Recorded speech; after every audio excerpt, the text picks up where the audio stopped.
Welcome back to our channel. So today in this video we are going to discuss about how to create department budgets and auto enforce policies in Brex. So without wasting much of our time, let's get straight into the video.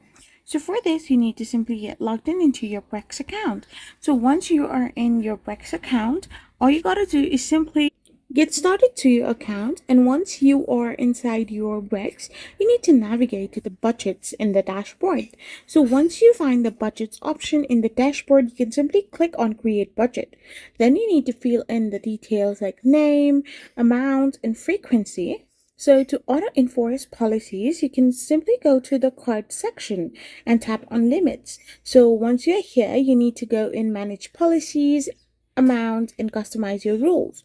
After doing this, you can also use the policy engine for more advanced control to set specific spending limits and approval chains that are enforced in real time. I hope you found this video helpful, so don't forget to hit that subscribe button and to give us a thumbs up. We will be back again with more informative videos. Thank you for watching.